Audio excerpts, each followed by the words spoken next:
not giving 120. You giving 70. You giving 60. You giving 50. And you want what these people who've given sweat, who's given blood, who's given tears, you want what they paid for, and it ain't free.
You not giving 120. You giving 70. You giving 60. You giving 50. And you want what these people who've given sweat, who's given blood, who's given tears, you want what they paid for, and it ain't free.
not giving 120. You giving 70. You giving 60. You giving 50. And you want what these people who've given sweat, who's given blood, who's given tears, you want what they paid for, and it ain't free.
And help welcome our honored, distinguished guest, the Reverend Dr. Martin Luther King.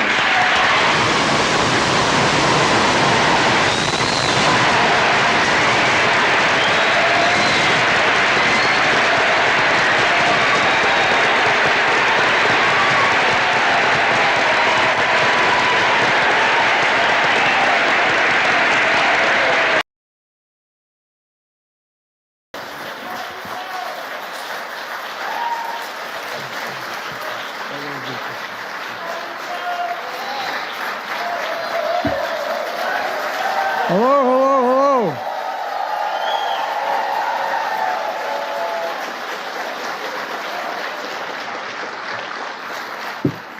Please, before I begin, let me tell you what I told Jim about 20 minutes ago.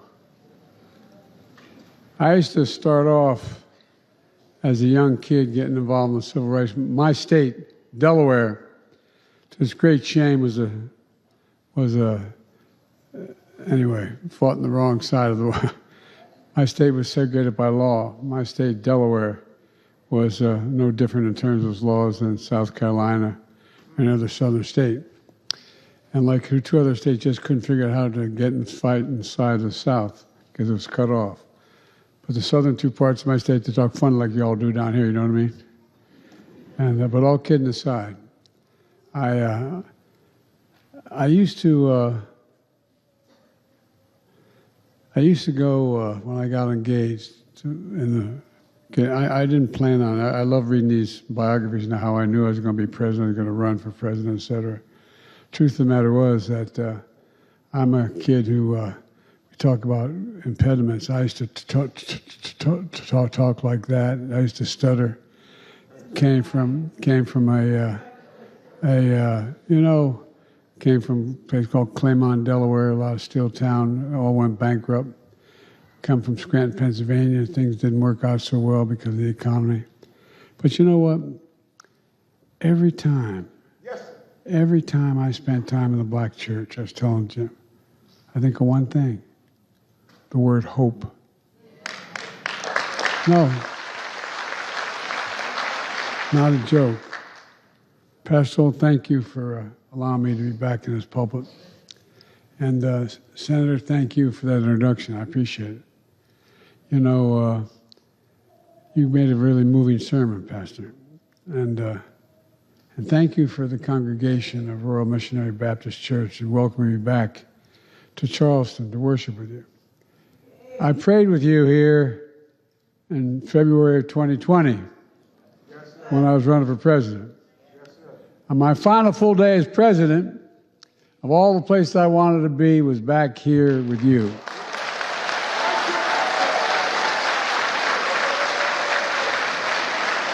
I first got involved in public life because of the civil rights movement. I'd attend 7:30 Mass at my church, then I'd go to another morning service at the DNM church in Delaware. The black church, the spiritual home of the black experience that helped redeem the soul of the nation, literally. That's the truth we honor. On the weekend, we celebrate one of the political heroes, my political heroes, many of yours, Dr. Martin Luther King. I have two busts in my office that I can see from my desk. I had two political heroes growing up, Dr. King and Bobby Kennedy. No, I'm serious, sir. You've been in my office, Jim. There's two busts that I see from my desk. On Sundays, we often reflect on resurrection and redemption. We remember Jesus was buried on Friday and he rose on Sunday. We don't talk enough about Saturday, when the disciples felt all hope was lost. Our lives and the lives of the nation, we have those Saturdays. We bear witness of the day before glory. And some people's pain are in pain, and they can't look away. But what the work we do on Saturday is going to determine whether we move with pain or purpose. How can faith get a person, get a nation through what's to come? Here's what my faith has taught me. Scripture says, as iron sharpens iron, so one person sharpens another person. That's what faith and friendship have taught me. And friends in South Carolina like Jim and Emily Clyburn. I could not be standing here. I would not be standing. That's not hyperbole. I would not be standing here in this pulpit were not for Jim Clyburn.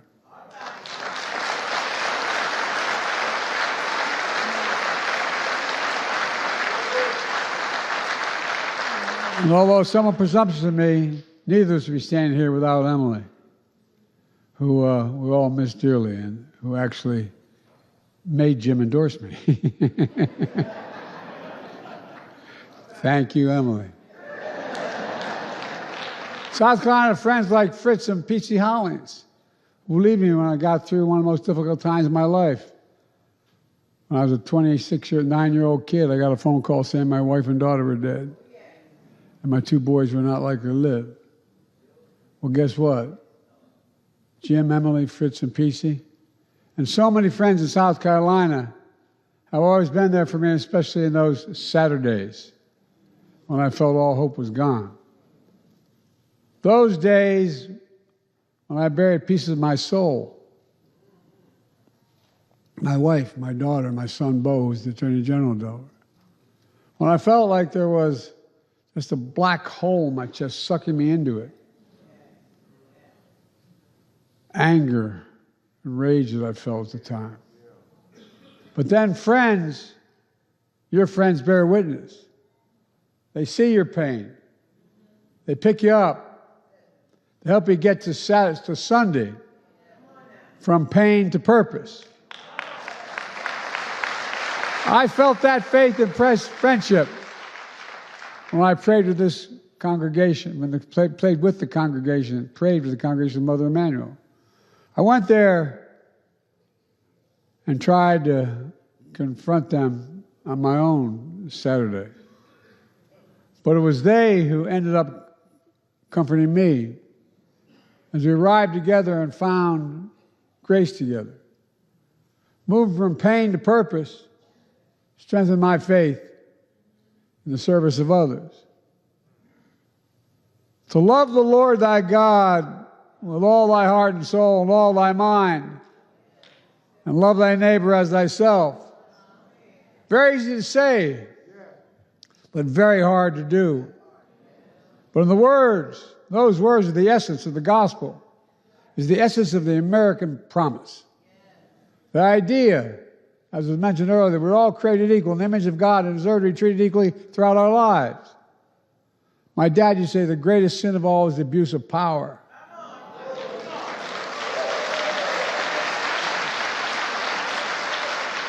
We've never fully lived up to that commitment, but we've never walked away from it either because of you and your ancestors before us, who followed light of the North Star even in darkness. After this service, I'll be visiting the International African American Museum. It captures the ongoing story of redemption. I'll tour the exhibits and I'll speak about the power of history to make real the promise of America for all Americans. But this morning, I'd like to talk about the essential piece of redemption, the power of mercy and justice. With experience, wisdom, conscience, compassion, and science, we know how healing and restoration from harm is a pathway to the kind of communities we want to live in, where there's fairness, justice, accountability in the system, where the people we love go through hard times, fall down, make mistakes, but we're right there to help them get back up. We don't turn on each other. We lean into each other. That's the sacred covenant of our nation. We pledge an allegiance, not just to an idea, but to each other. That's who we're pledging allegiance to. That's how I viewed my decision to issue more individual pardons and commutations than any president in American history. To inspire and end federal death penalty by commuting most of those sentences to life in prison without parole. To commute the sentences of individuals serving disproportionately hard, long, and harsh sentences for nonviolent drug offenses compared to the sentence they would have received today in commuting that crime. To show mercy for individuals who either did their time or significant amount of time and have shown significant remorse and rehabilitation. To understand that supervision after release is critical to provide accountability and support, while knowing that government supervision over a very long time serves neither the interests of the person or the public. These decisions are difficult. Some have never been done before. But in my experience, with my conscience, I believe taking together justice and mercy requires, as a nation, to bear witness, to see people's pain, not to look away, and do the work to move pain to purpose, to show we can get a person, a nation, to a day of redemption. But we know the struggle toward redeeming the soul of this nation is difficult and ongoing. The distance is short between peril and possibility. But faith teaches us the America of our dreams is always closer than we think. That's the faith we must hold on to for the Saturdays to come. We must hold on to hope. We must stay engaged. We must always keep the faith in a better day to come. I'm not going anywhere.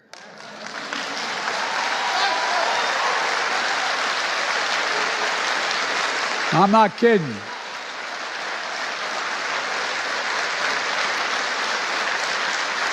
So to the people of South Carolina, thank you for keeping the faith. It's been the honor of my life to serve as your president. The highest honor for Jill and our family.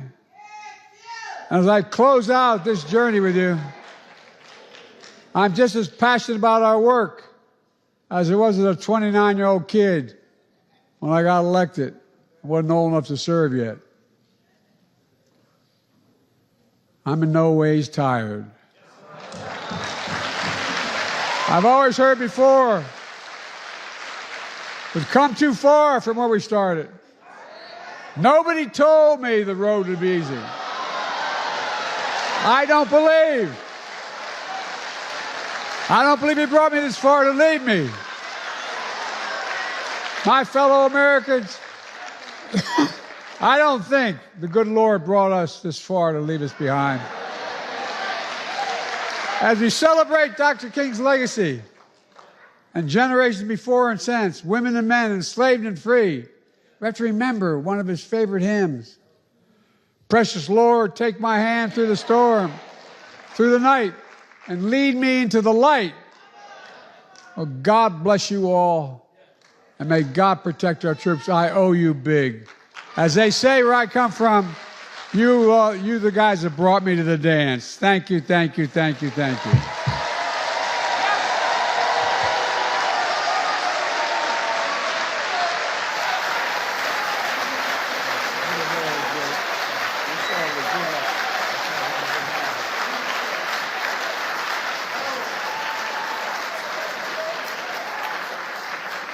If you will remain right where you are, I'm going to do the benediction. You can go down, Mr. President. Did you get that on tape? I want to keep that statement. And help welcome our honored, distinguished guest, the Reverend Dr. Martin Luther King.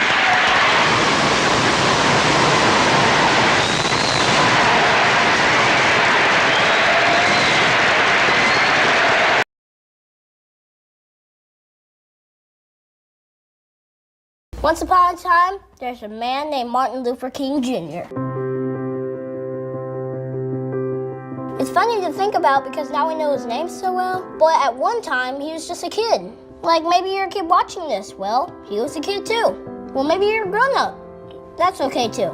Former kids are welcome here. I don't discriminate. Martin Luther King grew up to be a great man, of course, but things weren't all that great in the world while he was growing up. Not everybody was treated like they were somebody. And I believe that you should treat everybody like it's their birthday. But they didn't do that. People looked at the color of their skin. And that's how they decided if they were friends or not. Not cool, man. That didn't make him feel good. That didn't make anybody feel good. But his parents helped him grow up. He went to church. He learned about love. He grew up to be a minister to help a lot of people. He did all sorts of cool stuff. He helped a lot of people learn about love too. But still, he looked around and said, things should be better. He wanted to change things, so he did stuff. He decided, instead of spreading the hate, he would spread the love. He wanted to bring people together. Where people were hurting, he stepped in to help. He marched with them, he walked with them. He walked arm in arm with everyone. And sometimes it didn't go well, but he kept going. Sometimes he ended up in prison, but he kept going. Some people didn't like him, but he kept going. Some days were hard, but he kept going. Love does that, it just keeps going, even when things are dark. And, well, I don't like this part of the story, but things did get pretty dark. Someone who didn't agree with him shot him. He died in April 1968. Now keep pressing it. Why are you telling us this sad story? Come on. I know. I'm sorry, but it happened. I don't like that it happened. Now I gotta tell you something. When things aren't awesome, it can be tough. And things will always be awesome, but your response can be. Martin Luther King's response? It was awesome. Today I just wanted us to think about this. Isn't it cool that we can change things? Like any of us, anybody. He dreamed and he changed things. And he dreamed and he kept sharing his dreams. They became not just his dream, a lot of people's dream. Like this one. I have a dream that little black boys and black girls will join hands with white boys and white girls and become sisters and brothers. That's a pretty good dream. Let's dream like that. That could change things.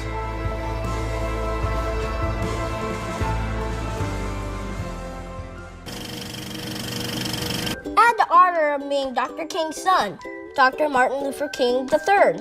And you can find our conversation in my new book, The President's Guide to Being Awesome. He's a really great leader, and he even wrote a book called My Daddy, Dr. Martin Luther King Jr. It's so good that I want to book it forward. I'm pledging to send 30 copies to a school in my town. What about you? How can you book it forward? Here's a few ways that people are doing it already.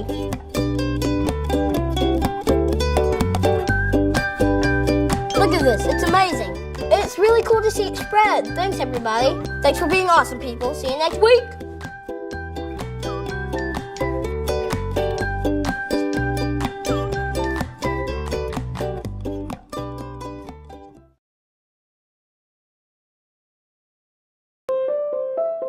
Dr. King, a leader and a hero. Do you recognize this man? People all over the world know his face. They know his name. Now you will too. This is Dr. Martin Luther King Jr., and he was an American hero. Dr. King was born in Atlanta, Georgia on January 15, 1929. That was more than 90 years ago. Here's a picture of Martin when he was 6 years old.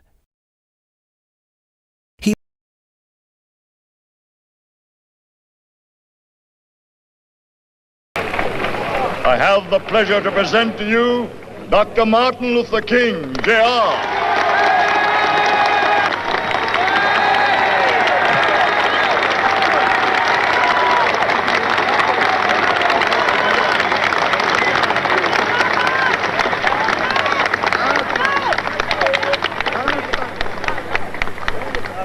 I am happy to join with you today in what will go down in history as the greatest demonstration for freedom in the history of our nation.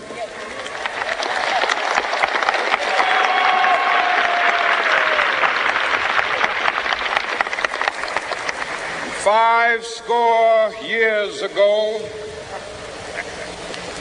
a great American in whose symbolic shadow we stand today signed the Emancipation Proclamation. This momentous decree came as a great beacon light of hope to millions of Negro slaves who had been seared in the flames of withering injustice. It came as a joyous daybreak to end the long night of their captivity. But 100 years later, the Negro still is not free. 100 years later,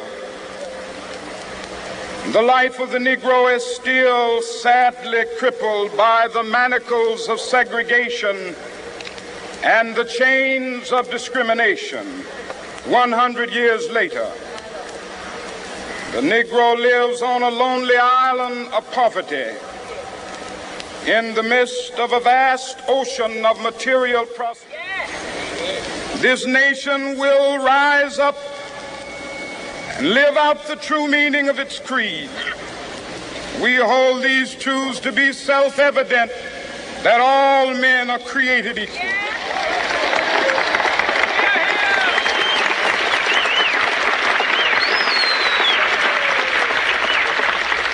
I have a dream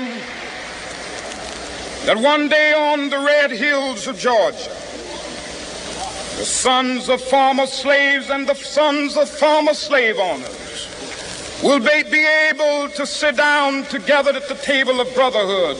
I have a dream that one day,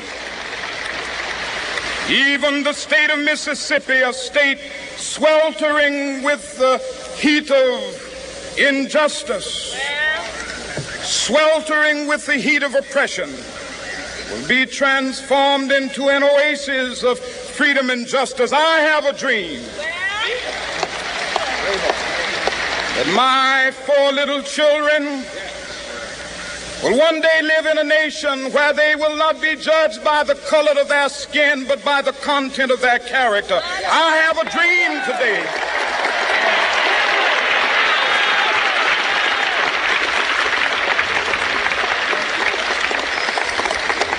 I have a dream that one day down in Alabama, with its vicious racists, with its governor having his lips dripping with the words of interposition and nullification. One day right there in Alabama, little black boys and black girls will be able to join hands with little white boys and white girls as sisters and brothers. I have a dream today.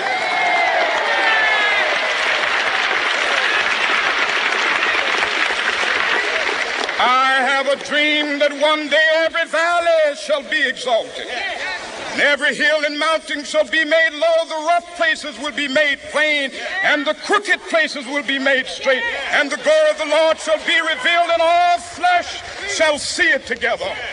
This is our hope. This is a faith that I go back to the South with. With this faith, we will be able to hew out of the mountain of despair a stone of hope.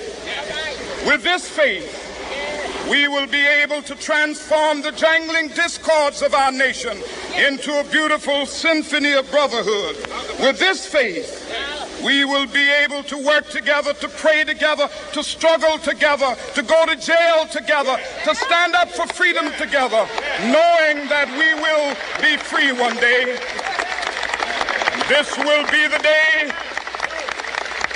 This will be the day when all of God's children will be able to sing with new meaning, "My country, tears of thee. Sweet land of liberty, of thee I sing. Land where my fathers died, land of the pilgrim's pride. From every mountainside, let freedom ring. And if America is to be a great nation, this must become true. And so let freedom ring from the prodigious hilltops of New Hampshire. Let freedom ring from the mighty mountains of New York.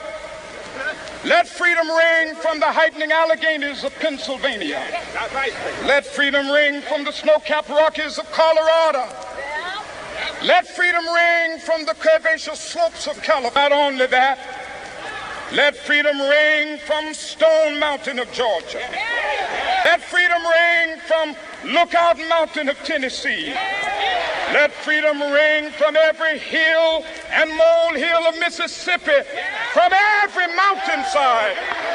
Let freedom ring, and when this happens, when we allow freedom ring, when we let it ring from every village and every hamlet, from every state and every city, we will be able to speed up that day when all of God's children, black men and white men, Jews and Gentiles, Protestants and Catholics, will be able to join hands and sing in the words of the old Negro spiritual. Free at last, free at last. Thank God Almighty, we are free at last.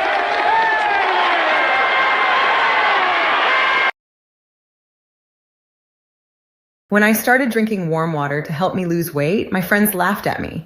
But when they saw how fast I was changing, they started doing it themselves. You've probably heard that as you get older, your body will never be the same. You'll have to accept it's harder to lose the extra pounds around your waist, the shapeless baggy clothes and unflattering photos, and the aches.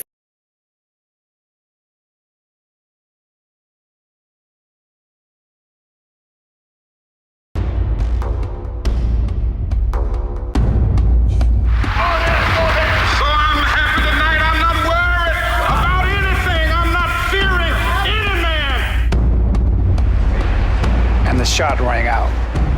Kapaya! We have information that King has been shot at the Lorraine.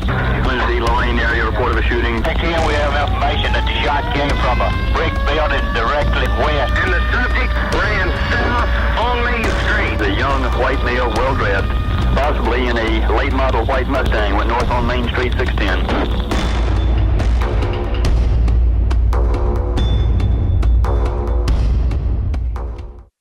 I'm Soledad O'Brien at the Lorraine Motel in Memphis, Tennessee.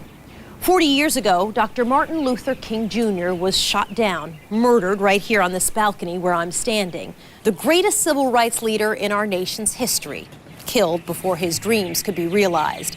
The alleged assassin, a small-time criminal on the run.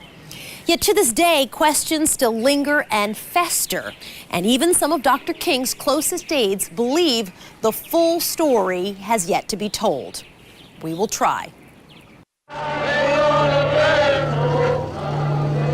He was an American martyr. A man who broke through the barriers of segregation with the philosophy of nonviolence.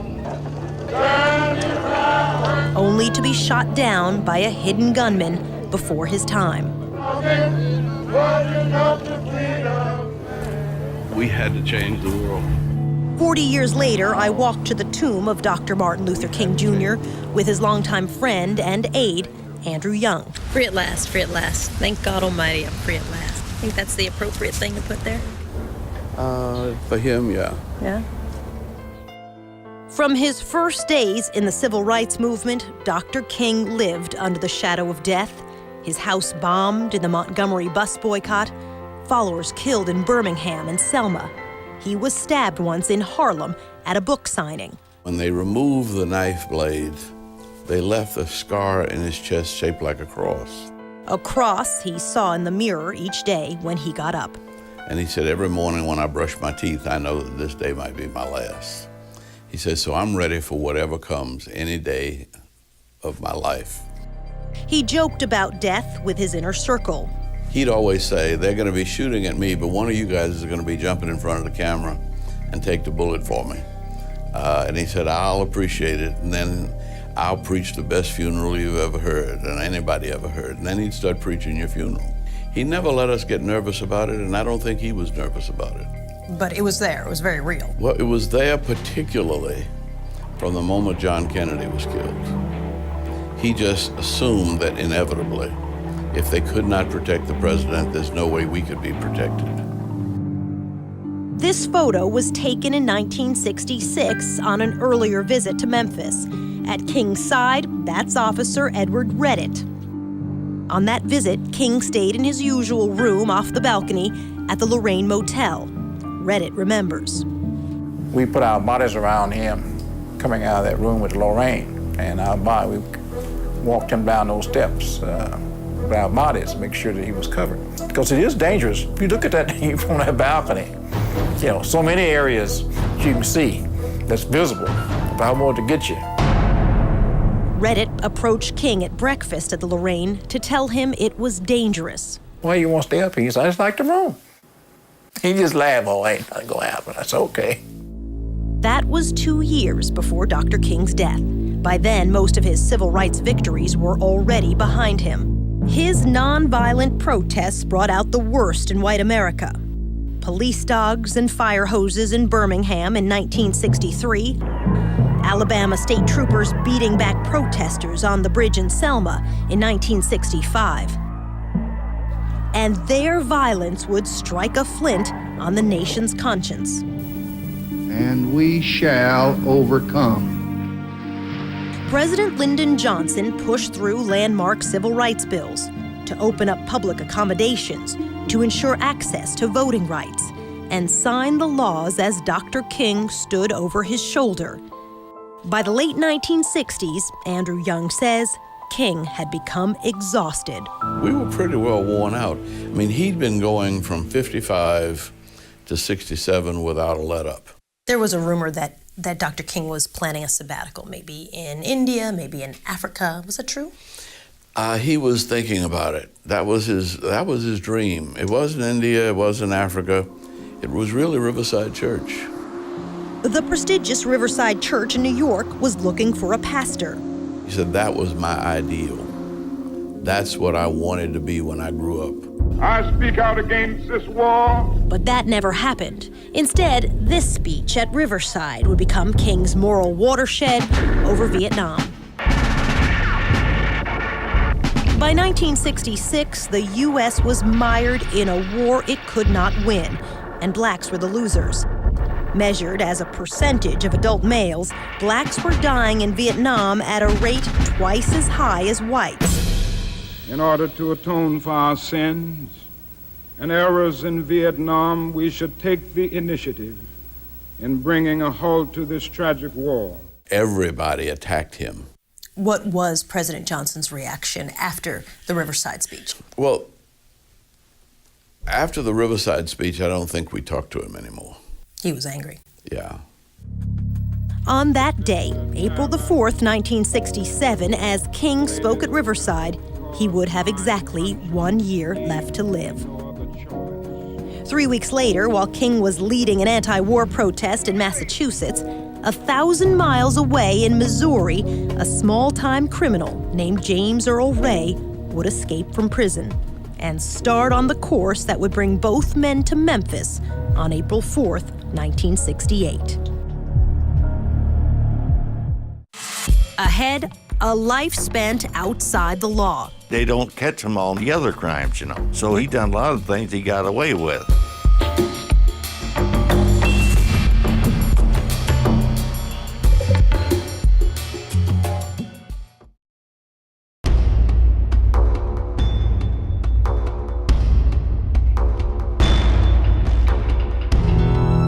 As an armed robber, James Earl Ray was fearless. I moved here in May. His younger brother Jerry says another crook told him this. He said, I never been with nobody that had as bold as he is, you know. He just walked in and put that gun on somebody, and just like it's an everyday thing, you know. And he said he don't have no fear of nothing. So.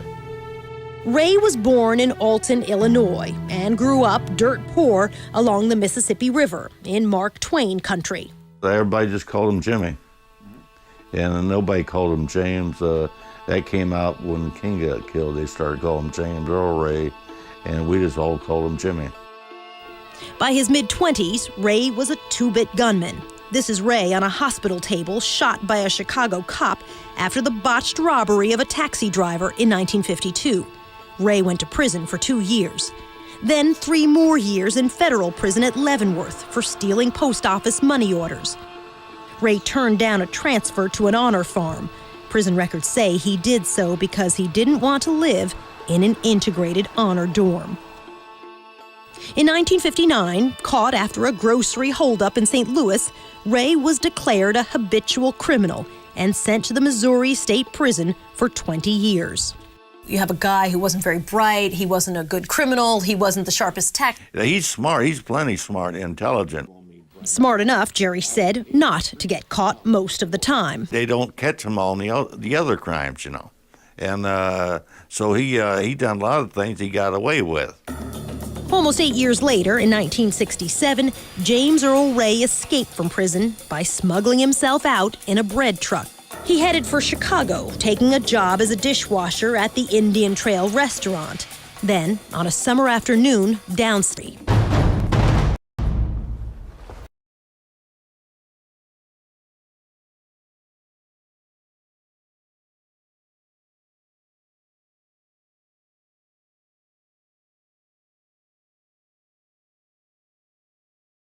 Light was the chief of detectives. And the witnesses said 2 people came in, masked like ladies' stockings pulled over their head, and one was at the front door with a shotgun, and the other, leaner, went over the counters. This individual went from cage to cage.